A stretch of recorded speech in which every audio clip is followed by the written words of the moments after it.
Forward TV. The world is thinking. With regard to the threat, we had to assess the position that the United States and, in fact, the world is in.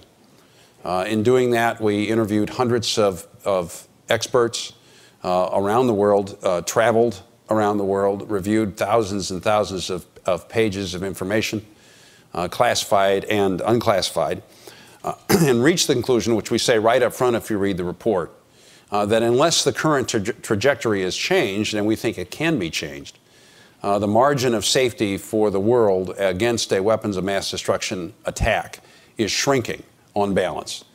And we believe that within 5 years, we gave the year 2013, it is more likely than not, it is probable that there will be a successful WMD attack against a city somewhere in the world, not necessarily in the United States. Some of the reports initially indicated in the United States, and certainly American cities would be on the target list, but not necessarily here.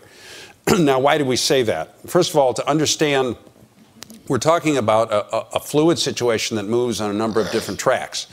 Senator Graham likes to say, actually, Dr. Allison says, it's not that we haven't been running.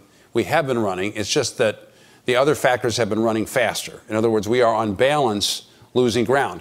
Our government is doing good things. One of the encouraging things when you interview people in the government is that there are tens and tens of thousands of people in government, in private life, in other governments, and they're all dedicated to trying to prevent this from happening, and they are having an impact.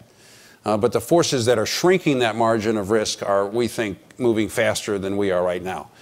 We know that the terrorists want to get weapons of mass destruction. It's perfectly plausible or perfectly logical from their perspective that they would. We know they have tried to get it.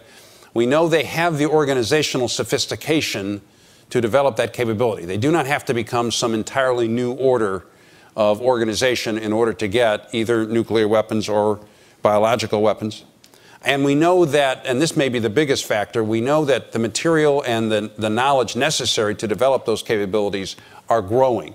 And they're becoming more and more available at a faster and faster rate, and our efforts to prevent that kind of proliferation are not good enough. That's the intersection, the nexus between terrorism and proliferation.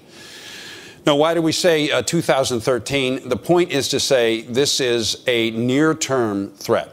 You know, in Washington, the urgent always tends to crowd out the important. And so the point we wanted to make was that it was our unanimous consensus, which reflects the view in the intelligence community, as Admiral McConnell has said since we issued this report, that this is a near-term thing. This is not just important. The message we're sending to the Congress and the next administration, it's urgent. So it's never right to let the urgent crowd out the important, but in any event, that's not an issue here because this is both.